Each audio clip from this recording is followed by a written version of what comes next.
अगर आपने अभी तक चैनल को सब्सक्राइब नहीं किया है तो सब्सक्राइब कर लें और नोटिफिकेशन बेल को दबाकर ऑल नोटिफिकेशन पर क्लिक कर दें ताकि हमारी हर वीडियो आपको आसानी से मिल सके। आज परमपिता परमात्मा बंदी छोड़ भगवान कबीर साहब तथा उन्हीं के अवतार बंदी छोड़ गरीबदास जी महाराज की एक परम कृपा हमारे ऊपर हुई है कि आज इस विशाल सत्संग का ये तीसरा दिन चल रहा है और कितनी हंस आत्माओं ने इसमें आकर लाभ उठाया। जैसा कि उस दिन बताया था, पहले दिन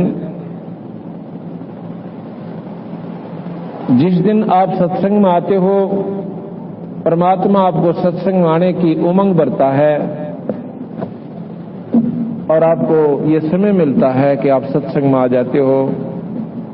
वो उस दिन समझो परमात्मा आपके ऊपर विशेष रजा है, आपके ऊपर विशेष प्रसन्न है। और जिसको परमात्मा के नाम पर एक आध घंटा भी नहीं मिलता तो वो ज्यादा पापग्रस्त प्राणी है। तुलसी साहब कहते हैं सकल पदार्थ है जग माही पर वही भाग बिना नर पावे नाही।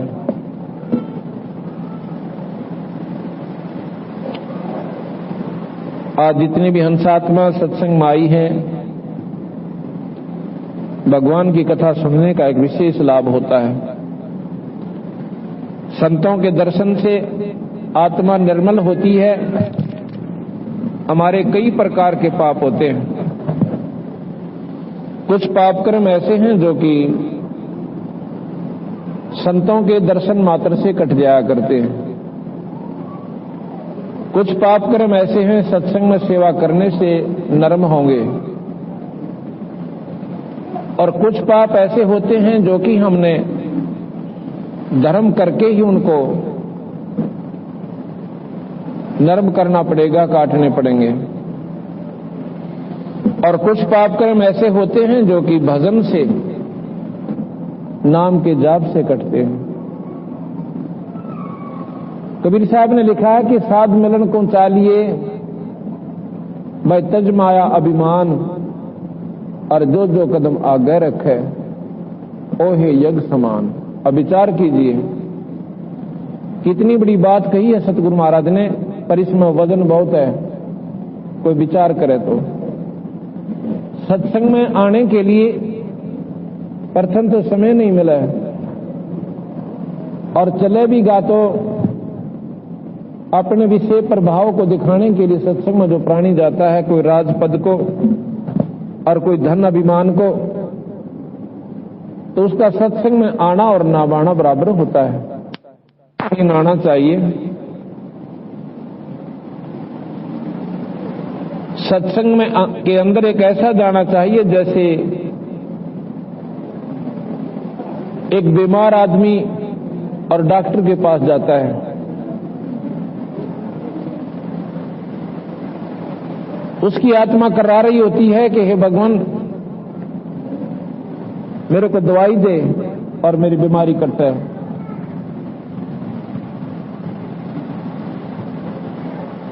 वहां पर ना तो वो किसी राजपद को दिखाता है। एक मरीज जैसे भी व्यवहार करता है, जैसे डॉक्टर कहता है कि लंबा लेट, तो उसी प्रकार लेट जाता है। वो कहता है ले दवाई पी, उसी समय दवाई पी लेता है। इसी प्रकार जो प्राणी सत्संग में आते हैं उनमें किसी प्रकार का भी अभिमान नहीं होना चाहिए, चाहे वो राजा आवे और चाहे रंग का आवे। ऐसे भाव से आना चाहिए कि हे भगवान बड़े भाग्य आज मुझे समय मिला है सत्संग के अंदर आने का, और उसके अंदर भी हमें थोड़ा बहुत भी अभिमान रह गया तो वो आना और ना आना बराबर हो जाता है। कहते हैं साध मिलन को चालिए तजमाया अभिमान और जो जो कदम आगे रखे ओहे यज्ञ समान। जब हम सत्संग के लिए जहां भी चलते हैं, जहां से और जितने कदम हमारे वहां तक सत्संग के स्थल तक होते हैं, उतने ही संतों ने बताया है सतगुरु महाराज ने एक कदम एक यज्ञ के बराबर है। एक यज्ञ करने के लिए कितने पैसों की आवश्यकता पड़ती है और कितने समय की आवश्यकता पड़ती है, विचार करो। और सतगुरु महाराज ने एक कदम भी सत्संग स्थल की तरफ संतों को मिलनता ही चालन का, एक कदम को एक यज्ञ बता दिया। ये 100 की 100 सत्य है।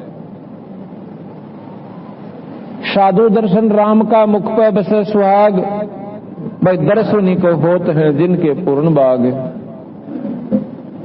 कबीरा दर्शन साधु का वही साहेब आवे याद, और लेखे में वाहे घड़ी और बाकी का समय बर्बाद। जब हम सत्संग में आते हैं, संतों के दर्शन करते हैं, परमात्मा एक विशेष कसक के साथ याद आता है, और वो समय वो कर्राहट ईश्वर के चरणों में हमारी एक विशेष महत्व रखती है। इसलिए सत्संग के अंदर जब प्राणी आवे, अपनी मान बढ़ाई न छोड़ के, चाहे आपको कितना रेते में बैठने स्थान मिल जाए वहीं बैठ जावे। सत्संग के अंदर से इतना भी आपको प्रसाद मिल जाए, उसको 100 शुक्र मनावे। विकार रहित होकर आवे, मन में कोई खोट नहीं रखे। अगर इस स्थल पर आपने ऐसी गड़बड़ मन में रखी तो परमात्मा माफ नहीं करेगा आपको, और दूने आप पाप के भागी होकर जाते हो। ये परमात्मा का वास होता है, ईश्वर का विशेष स्थान होता है, जहां पर सत्संग होते हैं, उसकी चर्चा होती है। वैसे तो परमात्मा सर्वव्यापक है, लेकिन जहां सत्संग होते हैं वो परमात्मा विशेष रूप से वहां उपलब्ध होते हैं। जैसे प्रधानमंत्री, उसकी सत्ता देखे तो सारे हिंदुस्तान के ऊपर, सारे देश के ऊपर वो निराकार रूप में छाया हुआ है। उसके डर से, उसके दबाव से, उसके प्रभाव से सारी मिशनरी अपने हिसाब से चल रही है।